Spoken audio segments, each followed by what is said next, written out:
Dans un cours précédent, nous avons parlé de la mémoire secondaire qui est un stockage permanent. C'est ce qui concerne les disques durs. Maintenant, nous allons parler de la mémoire principale qui est un stockage temporaire et ça s'appelle la RAM. On pourrait traduire littéralement le mot RAM par mémoire à accès aléatoire. Pour que les données d'un programme s'exécutent, ils doivent d'abord être chargés dans la RAM. Les données du programme sont stockées sur le disque dur et c'est à partir de celui-ci qu'elles sont chargées dans la RAM. Une fois que les données sont bien chargées dans la RAM, alors le CPU pourra accéder aux données pour exécuter le programme. Tout ça c'est bien, mais parfois il arrive que la RAM ne soit pas assez suffisante pour charger les données. Dans ce cas, si la mémoire RAM est trop faible et qu'elle ne peut pas contenir toutes les données dont le CPU a besoin, alors certaines données seront conservées sur le disque dur pour compenser la mémoire insuffisante.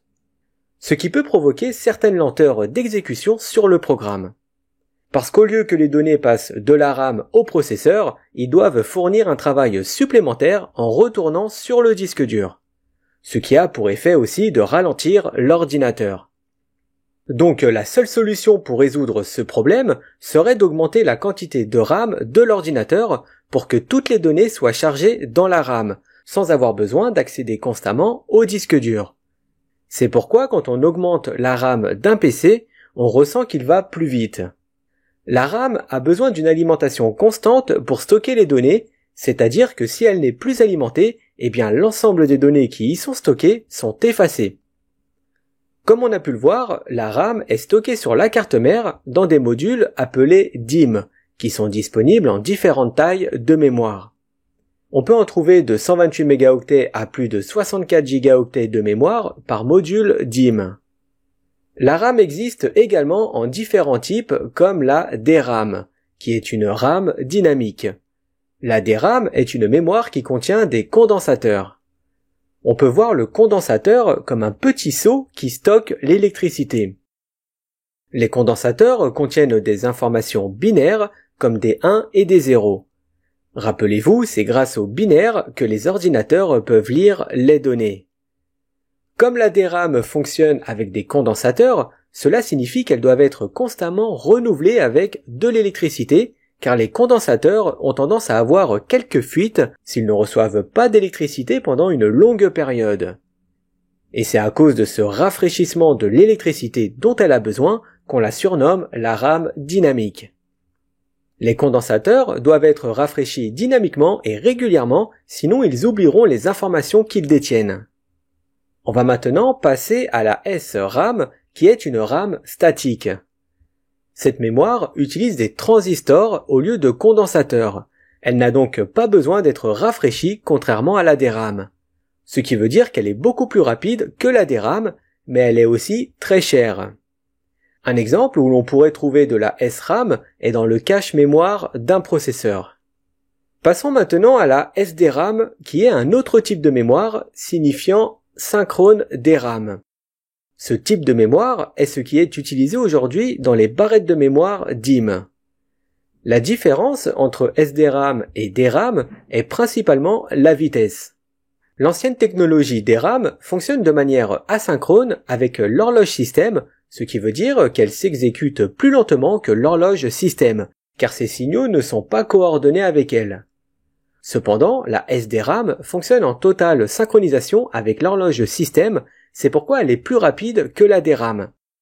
Tous les signaux sont liés à l'horloge système pour une synchronisation mieux contrôlée. La SDRAM est évaluée à différentes vitesses. Par exemple, une ancienne barrette SDRAM datant des années 2000 pourrait être étiquetée PC100. Le 100 désigne la vitesse à laquelle elle fonctionne. Pour du PC100, c'est du 100 MHz. Et comme la SDRAM n'est disponible qu'en module 64 bits, si vous vous rappelez du petit calcul que l'on a fait dans le cours précédent, ça veut dire qu'elle dispose d'un bus de 8 octets, car 64 divisé par 8 est égal à 8.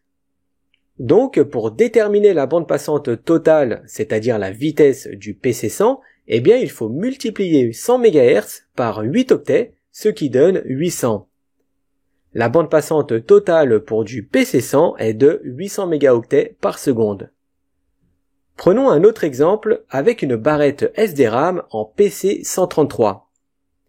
Avec ce module SDRAM étiqueté en PC133, si vous multipliez 133 par 8, cela donne 1066.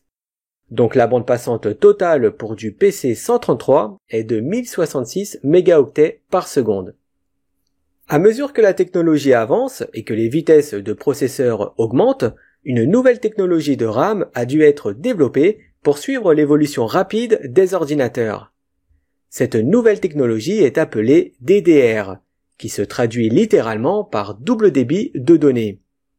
Et c'est exactement ce que fait la RAM DDR, c'est-à-dire qu'elle envoie le double de la quantité de données sur chaque signal d'horloge par rapport à la mémoire RAM qui n'est pas DDR.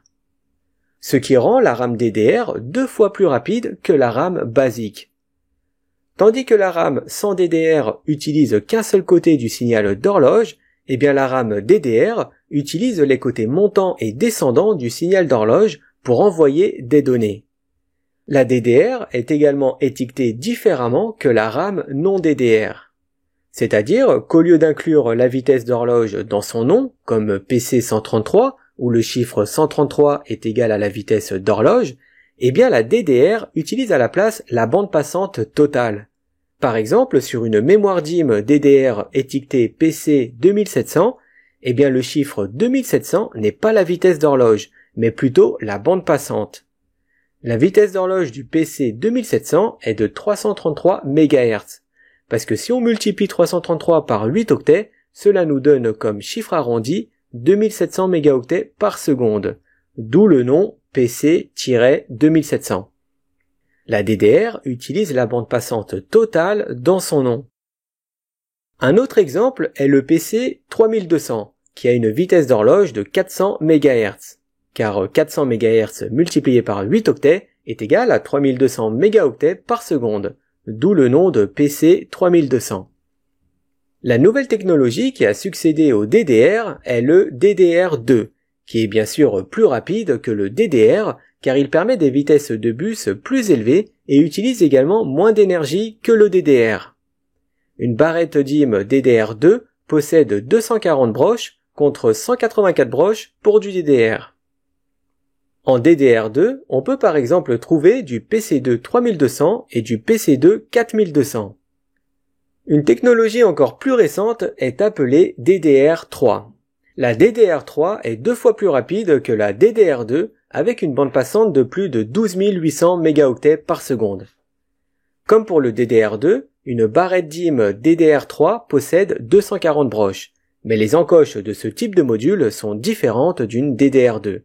Ce qui veut dire que vous ne pouvez pas placer une barrette DDR3 sur un emplacement conçu pour du DDR2.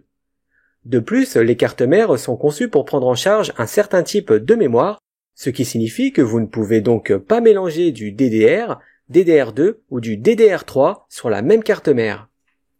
Et voici quelques exemples de DDR3, comme le PC3-8500 et le PC3-12800. On va maintenant parler de Dual Channel. Pour répondre aux exigences plus élevées des processeurs et des mémoires bien plus rapides, une nouvelle technologie a été développée qui est le mode Dual Channel, qui se traduit par double canal. Ce mode demande une paire de modules DIMM identiques installés sur la carte mère. Ça permet au contrôleur de mémoire de communiquer avec deux modules DIMM simultanément, ce qui augmente donc la vitesse d'accès à la mémoire. Pour fonctionner, il faut que la carte mère soit équipée du mode double canal. Ensuite, les barrettes de mémoire doivent également être identiques en termes de vitesse, de taille et de fonctionnalité. Et il faut veiller à bien insérer les barrettes DIMM dans leur bon emplacement, c'est-à-dire en suivant le code couleur pour activer le mode double canal. En règle générale, les emplacements de mémoire sont codés par couleur pour vous aider à identifier où ils doivent être insérés. Par exemple, sur l'image, nous avons 4 emplacements de mémoire à double canal. Donc, pour que le mode double canal fonctionne, vous devez installer une paire de modules DIMM identiques dans les emplacements de la même couleur. Dans l'exemple, nous mettons une paire de barrettes DIMM dans les emplacements orange. Il existe aussi un mode triple canal. Alors ce mode n'est pas très courant et très peu de cartes mères offrent cette fonctionnalité. Comme son nom l'indique, le mode triple canal permet au contrôleur de mémoire de communiquer avec 3 modules DIMM en même temps. Dans les ordinateurs modernes, les cartes mères ont une architecture en 64 bits. Ce qui veut dire qu'en mode monocanal, elles peuvent transférer 64 bits de données à la fois. En mode double canal, c'est doublé à 128 bits à la fois. Et en mode triple canal, c'est donc triplé à 192 bits. C'est pourquoi le mode triple canal n'est disponible que sur un nombre restreint de cartes mères et que seuls certains processeurs Intel Core i7 prennent en charge le mode triple canal. Voici donc un exemple de carte mère à triple canal. Sur cette carte mère, il y a 6 emplacements de mémoire avec 2 couleurs différentes, le noir et l'orange.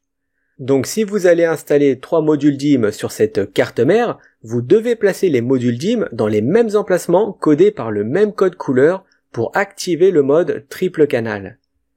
Dans l'exemple, on se met sur les rangées en orange. Les modules DIMM doivent également être identiques les uns aux autres. On va maintenant passer à un terme que vous avez sans doute peut-être déjà entendu, qui est la mémoire double face ou simple face. Alors le terme RAM simple face ou double face ne fait pas nécessairement référence à l'emplacement physique des puces de mémoire situées sur ces faces. Il fait plutôt référence à l'accès de ces groupes de puces par le contrôleur de mémoire. Par exemple, la RAM double face possède 2 groupes de puces mémoire. Attention tout de même, car ça ne veut pas dire non plus que les puces mémoire sont physiquement situées des 2 côtés de la barrette. Car les puces peuvent très bien être situées des 2 côtés ou d'un seul côté de la barrette. En fait, le terme double face signifie que le contrôleur de mémoire voit ces 2 groupes de puces séparément. C'est-à-dire qu'il ne peut y accéder qu'à un seul groupe à la fois. Et le terme simple face désigne un seul groupe de puces mémoire sur la barrette. Donc ces puces peuvent être physiquement situées d'un côté ou des 2 côtés de la barrette de mémoire, que ce soit en simple ou double face. Comme le contrôleur de mémoire ne peut accéder qu'à un seul groupe à la fois, cela rend la RAM simple face plus rapide que la RAM double face. Avant de terminer le cours sur les mémoires, on va parler du code ECC qu'on peut traduire par code de correction d'erreur. Ça permet de détecter si les données ont été correctement traitées par la barrette de mémoire et s'il y a besoin d'une correction. Pour savoir si la barrette contient cette fonctionnalité, on peut le savoir en comptant le nombre de puces sur la barrette. Dans une barrette DIMM non ECC, il y aura 8 puces de mémoire, mais dans un module ECC, il y aura 9 puces de mémoire. Alors la plupart des modules RAM d'aujourd'hui ne sont pas ECC, car avec la technologie avancée, les erreurs de mémoire sont beaucoup moins fréquentes, ce qui rend les barrettes non ECC très stables. Par contre, la mémoire ECC est principalement utilisée sur les serveurs, car ces derniers doivent être opérationnels à tout moment. C'est donc une précaution supplémentaire pour se prémunir contre toute erreur de mémoire. Il existe aussi de la mémoire RAM avec ou sans buffer. La mémoire RAM avec buffer permet une meilleure stabilité en ajoutant un registre entre la RAM et le contrôleur de mémoire. Ce registre stocke les données ou les met en mémoire tampon avant qu'elles ne soient envoyées vers le CPU. C'est ce qui ajoute de la stabilité et de la fiabilité aux systèmes informatiques sur lesquels de nombreux modules de mémoire sont installés. Il est donc principalement utilisé pour réduire la charge électrique sur le contrôleur de mémoire qui se produit lorsqu'un ordinateur utilise beaucoup de barrettes de mémoire, par exemple dans les serveurs. Et le dernier type de RAM que l'on va voir est le SO-DIMM, qui est utilisé sur les petits appareils comme les ordinateurs portables. Les barrettes SO-DIMM représentent environ la moitié de la taille des modules DIMM ordinaires. À l'identique des barrettes DIMM utilisées sur les ordinateurs de bureau, les barrettes SO-DIMM existent aussi en différents types, comme la DDR2, la DDR3 et la DDR4. Donc si vous prévoyez d'ajouter de la RAM à votre ordinateur portable, vous devez vous assurer d'installer le bon type de mémoire car les différents niveaux de DDR dans les SO-DIMM ne sont pas compatibles les uns avec les autres.